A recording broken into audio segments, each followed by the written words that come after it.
نصلي على النبي ونبدأ بسم الله. فيلمنا بيبدأ بكل مؤدي المشاهد الخطيرة في الأفلام، وبيقول لنا إن الشغلانة دي على قد ما هي صعبة وخطيرة بس جميلة، وخصوصا لما تكون بتحب واحدة شغالة معاك في نفس الموقع وعايز تظهر البطل اللي جواك قدامها. وبنعرف يا عزيزي إنه بيحب جودي مساعدة المخرج. المهم بتروح واحدة الكول وبتقول له إن توم رايدر عايزه، وتوم رايدر ده يبقى ممثل مشهور، وكل اشتغل كومبارس ليه لمدة 6 سنين. ولما بيروح لتوم بيلاقيه بيشتكي منه للمخرج، وبيقول ان المشاهد مش عاجباه وانه عايزها تتعاد، وبيفضل يا عزيزي يتريق عليه لحد ما اقنع المخرج ان توم يعيد المشاهد. وبيقول لنا كل انه للاسف مش هيقدر يشتكي او يرفض، لانه هو شغال في وظيفة احلامه مع فتاة احلامه، ومضطر انه يستحمل كل حاجة عشانها. وبيطلعوا بيجهزوه عشان يعيد المشهد، وكانت المسافة عالية جدا، وللأسف بيقع وبيتصاب. وبعد 18 شهر بنشوف كله وهو حزين ووحيد، وبنعرف انه اختفى تماما من بعد اللي حصل له. وبيقول ان الفخر بيقع قبل الجسم، يعني الموضوع كان مؤثر على نفسيته جدا، وبسببه بعد عن جودي حبيبته، بالرغم انها حاولت كتير تقف جنبه، لكن كبرياء وغروره منعه انه يكمل معاها. لحد ما بتجيله مكالمة من جل المنتجة وبتقول له انها عايزاه في فيلم جديد كومبارس لتوم رايدر، لكن كول بيرفض وبيقول لها انه خلاص بطل الشغلانة.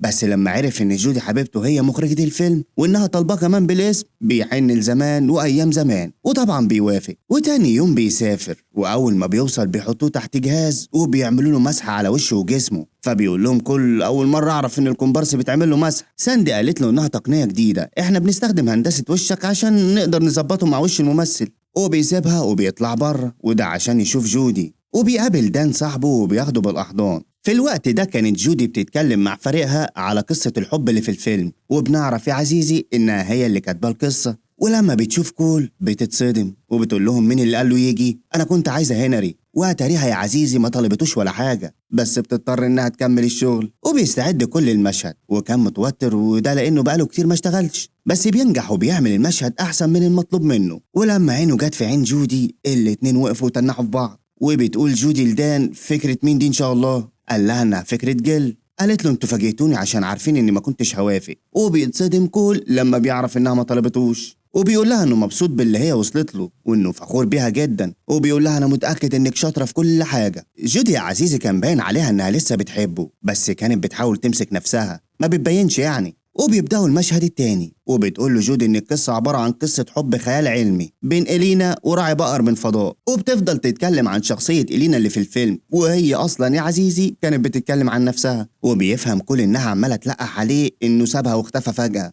وبيمسك الميكروفون وبيدافع عن نفسه بالطريقه برضه، والناس كانت واقفه ومش فاهمه ايه اللي بيحصل. وبعد ما بيعمل مشهد النار كانت عايزه تفش غلها فيه شويه، فبتخليه يعيده يجي 14 مرة. وبيدخل بعدها أوضة توم رايدر، وبتدخل ورا جيل وبتسلم عليه. ولما سألها هي كدبت عليه ليه، قالت له إنها بتديهم فرصة تانية. قال لها إنها مش عايزاني معاها، وبيعرفها إنه خلص كل اللي كان جاي عشانه وإنه هيرجع بلده. فبتقول له إن توم رايدر مختفي، ولو حد عرف إنه مختفي الفيلم هيتسحب مننا، وبتترجى إنه يدور عليه. فبيقول لها واشمعنى انا اللي ادور عليه؟ قالت له مش اهانه يعني، بس انت بهلوان محدش هيلاحظ انك مشيت. وبتقول له ان الفيلم ده فرصه كبيره لجودي، ولو عايز تساعدها بجد يبقى لازم تلاقي توم رايدر. وبتدي له رمز بيت توم رايدر، وبتقول له روح وهاته يمكن تقدر ترجع حب حياتك. وطبعا المعلم ما بيصدق، وبيفضل كل يفتكر ذكرياته مع جودي. وبعدها بيروح على بيت توم رايدر، وبيدخل وبيفضل يندع عليه، وكان مبهور ببيته وبكل الحاجات اللي فيه، لحد ما فجأة بتظهر واحدة بسيف وبتضربه، وبيفضل يدافع عن نفسه وبيستخبى منها. ولما بتشوفه بيعرف انها ممثلة في نفس الفيلم مع توم رايدر، وبيقدر انه يضربها وياخد منها السيف، لكن بيتفاجئ انه مش سيف حقيقي. وبيعرف ان توم رايدر مختفي لانه فاكر ان في حد عايز يقتله. وبتقول له على النادي اللي بيقعد فيه دايما، وبتقول له بس قبل ما تروح غير القرف اللي انت لابسه ده. واكدت عليه انه يتصرف زي توم عشان ما بيدخلوش الاشكال اللي شبهك دي. وفعلا بيروح وبيعمل اللي قالت له عليه، وبيدخل لسيد النمر وبيسأله عن توم، بس النمر كان مصمم انه يقعد معاه الاول قبل ما يعرفوا مكان توم رايدر، فبيضطر كل انه يقعد،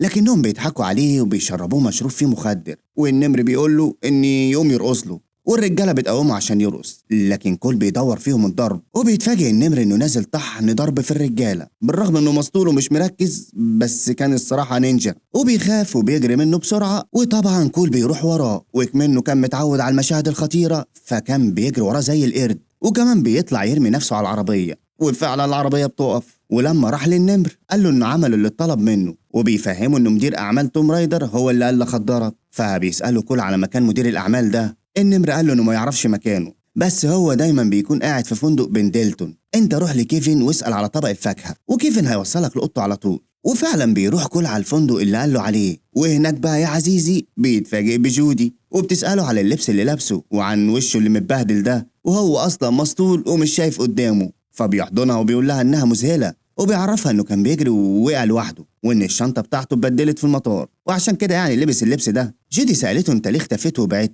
انا كنت عايز اقف جنبك، لكن كل بيسكت وما بيعرفش يرد. وكانت لسه جودي هتلم الدنيا معاه، بس بتطلع لهم جل زي الخازوق وبتقول لها انها عايزاها ضروري. بعدها بيقابل كيفن وبياخد منه مفتاح الأوضة، ولما بيدخل ما بيلاقيش حد جوه. بس قبل ما بيطلع جودي بتتصل بيه، فبيقعد يتكلم معاها شوية. وكانت يا عزيزي بتاخد رأيه في نهاية قصة الحب اللي في الفيلم، وكل ده طبعا وهو كان لسه مسطول وما فاش، وبيحس ان في حد في الحمام، وبيتفاجئ بواحد ميت في البانيو، وما كانش يعرف انه هنري كومبارس. وبيتصدم وبيتصل بجل وبيقولها على الراجل اللي ميت. ولما بيلاقي الكاميرات بيخبي وشه منها، وانظرن على تحت بسرعة وبيركب عربيته. وجل بتقول له يهدى كده ويحكي لها على اللي حصل. فبيحكي لها ان من اول ما راح شقة توم لحد الراجل الميت، وبيقول لها انه هيبلغ الشرطة. فبتزعق فيه وبتقول له ما يكلمش الشرطة وما تدخلش نفسك في حوارات. لكن بيلاقي الضابط بيخبط عليه، فبيقفل مع جل وبيقول له على الراجل اللي ميت. ولما بياخد الضابط على الأوضة بيتفاجئ ان مفيش حاجة خالص، وكان هيتجنن وشك انه لسه مسطول. تاني يوم في التصوير بيحكي اللي حصل لدان، وبرضه دان ما كانش مصدقه.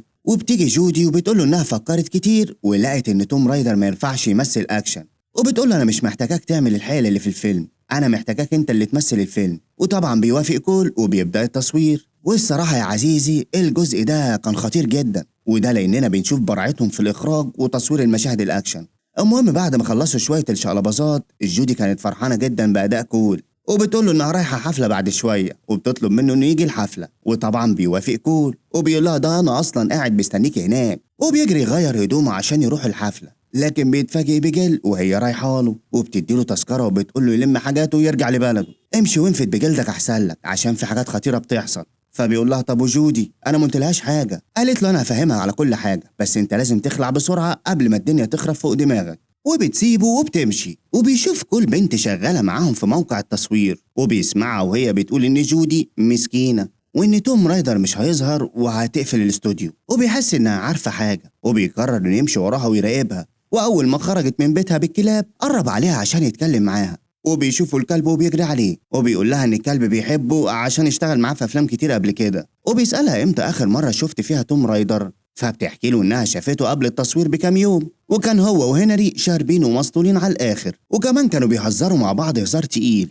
وتاني يوم جل اتصلت بيها وهي متوترة جدا، وقالت لها سيب كل اللي في ايدي وادور على تليفون توم عشان وقع منه. وبتقول انها لقت التليفون فعلا، والظاهر كده ان التليفون في حاجة هتودي توم رايدر في 60 داهية. وبتقول له انها عايزة تسلم التليفون لشخص صالح مش بتاع مصالح، بس انا خايفة على نفسي وعلى شغلي، انما انت راجل حيل، وكمان انا عارفة بعلاقتك مع المخرجة يعني مش هتخسر حاجة. وبتديله التليفون عشان يسلمه للشرطة، لكن فجأة بيجي رجالة كانوا لابسين لبس عمال نظافة وبيضربوهم، وبياخدوها هي والتليفون، وكانوا متنكرين في عمال نظافة. بس طبعا كل ما بيتأثرش بالحاجات دي، وبيقوم بسرعة وبيركب عربيته عشان يروح ورا العربية هو والكلب. في الوقت ده كانت جودي قاعدة في الحفلة مستنياه، وبعد شوية بتروح لها جل وبتقول لها ما تقعديش تستني حد، كل ساب البلد ومشي. وكل طبعا بينط بعربيته من فوق عشان يلحق عربية النظافة، ولما بيقرب عليها بيخبطها وبيفتح باب الجزء الخلفي، والكلب بينط بسرعة على الراجل. وتقريبا كده بعد اللي عمله فيه الكلب ما بقاش راجل،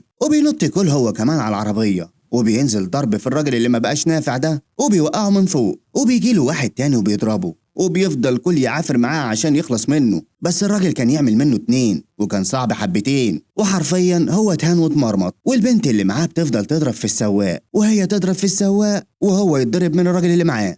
اما جودي كانت هتتجلط وبتفضل تاكل بغل، وهي بتقول لجل انه مش عيل صغير واكيد فاهم اللي بيعمله، هو حر واختار حياته. وبتقوم وهي متضايقه وبتقف تغني اغنيه حزينه. الناحيه التانيه كان كل قدر يخلص من راجل الجته، وكمان البنت اللي معاه زقت السواق وخلصت منه. ولما قرب عليها كول داست فرامل مره واحده وطيرت المعلم على بره، والكلب بينط وراه عشان يطمن عليه. بس طبعا كل ما بيتأثرش بالحاجات دي، وبياخد الكلب وبيجري بسرعة على مكان الحفلة. لكن بيتفاجئ إن الحفلة خلصت وجودي مشيت، فبياخد دان على بيت توم رايدر. وكانوا يا عزيزي بيدوروا على باسورد تليفون توم، وبيفضلوا يدوروا لحد ما دان بيلاقيه مكتوب على التلاجة، وبيقدروا انهم يفتحوا التليفون وكمان بيشوفوا الفيديوهات اللي عليه. وهنا بقى يا عزيزي كانت المفاجأة. بيشوفوا توم رايدر وهو بيهزر مع هنري، بس الهزار كان تقيل وهنري مات. وبيفهم كل ان الراجل اللي كان في الفندق ده هو هنري الكومبارس. والمصيبة بقى يا عزيزي والكارثة لما دان بيشغل الأخبار، وكان المذيع بيتكلم عن الجثة اللي لقوها في الفندق بتاعت هنري كومبارس توم، وكانوا متهمين كول إن هو اللي قتله، وده لأنهم راجعوا الكاميرات وشافوا المعلم وهو خارج من الأوضة. وبيتصدم كول وبيقول إنه لازم يكلم جودي ويحكي لها، بس ما بيعرفش يوصل لها، وده لأن التليفون على وضع الطيران. وفجأة بيسمعوا صوت خطوات داخلة عليهم، وبيجروا بسرعة وبيستعدوا للعركة اللي هتحصل. وبيدخلوا عليهم الرجالة وبينزلوا ضرب في بعض، وكانوا عايزين منه التليفون بأي طريقة.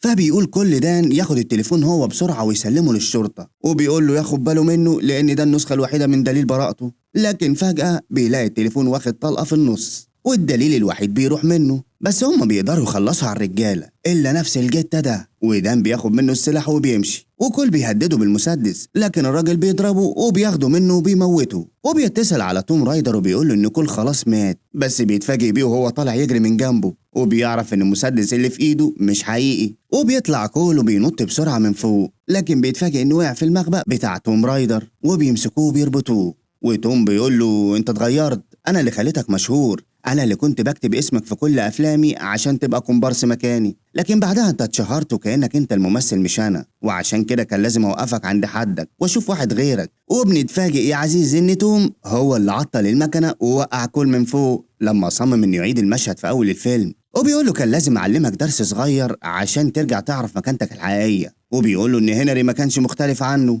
هو كمان كان مغرور، وبيحكي له إنه أحرجه وسط الناس وقال إنه ما بيعرفش يمثل أفلام أكشن، وعشان كده حطه في دماغه وقرر انه يخلص منه هو كمان. وبيقول انه كان عارف ان جيل هتخاف على شكلها وسمعتها كمنتجة يعني، وبيحكي انه اتصل بيها وقال لها انه كان بيهزر مع هنري وكان غصب عنه انه يموته. ووقتها طمنته وقالت له اختفي الفترة دي وانا هحل الموضوع كله. وفعلا حطت هنري في التلج عشان ما يتحللش، واتصلت بيك وقالت لك ان جودي عايزاك، وانت جيت زي اللهبل ووقفت جوه الجهاز، وقدرنا اننا ناخد ملامح وشك ونركبه على وشي في الفيديو اللي موت هنري فيه، واتفقنا مع النمر عشان يخدرك، والمفروض اننا كنا حاطيناك في عربيتك وانت متخدر وميت، وبكده نكون خلصنا منكم انتوا الاتنين. لكن انت بقى غاوي تعب وفرهضه وما كملتش الخطه زي ما كنا عايزين. ولما بيعرف ان التليفون اتدمر بيؤمر رجالته ان يدلقوا عليه بنزين ويخلصوا منه، والرجاله طبعا ما بتتوصاش وحرفيا استحمى بالبنزين. واول ما ولعوا الولاعه رمى عليهم الحبه الحلوين اللي كان مخبيهم في بقه، وبيقوم بسرعه وبيهرب،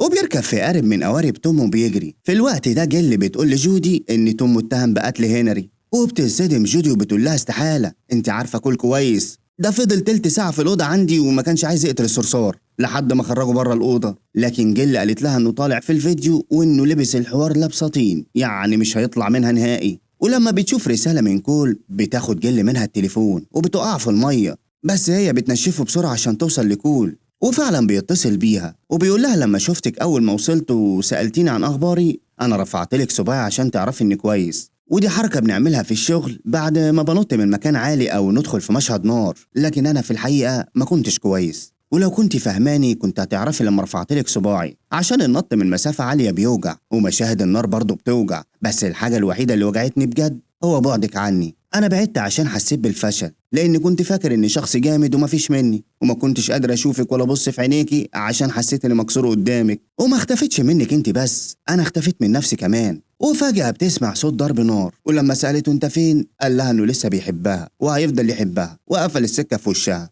وبيقرر انه يطلع بالقارب فوق محطة البنزين اللي في المية، وفعلا بيعمل كده عشان يعني الناس تفتكر انه مات في الانفجار، وكل الناس بتعرف انه مات. وبتتصل جل بجودي وبتقول لها خبر موت كول، لكن جودي ما بتصدقش وبتفضل تعيد في الفيديو اللي ظهر في الاخبار، وكانت عايزه تشوفه يمكن قدر يخرج من الانفجار. وفجاه بيدخل عليها راجل لابس لبس فضائيين، وبتخاف وبتنزل ضرب طحن فيه، والصراحه طلعت مخرجه شقيه قوي وحرفيا مرمطته لحد ما لقيته بيرفع لها صباعه، وبتفهم ان كول وبسرعه بتقلعه الماسك. ولما سالته عن الفيديو اللي قتل فيه هنري قال لها انه مزيف، وانهم اخدوا وشه وحطوه على وش توم، وبيحكي لها على كل اللي حصل. فبتسأله مين تاني غيري عارف انك عايش؟ قال لها مفيش حد، وده اللي احنا عايزينه. الفيلم مش هيكمل طول ما هم فاكرين اني لسه عايش. فبتستغرب وبتقول له فيلم ايه؟ قال لها فيلم العاصفة اللي انت بتخرجيه. طول ما انا ميت توم وجيل هيكملوا الفيلم وهيخلصوا تصوير، لكن لو عرفوا ان انا عايش هيفضل توم مختفي كده. فبتزعق فيه وبتقول له فيلم ايه وزفت ايه؟ خلينا في المصيبة اللي انت فيها، انت لازم تخرج من البلد دي بسرعة،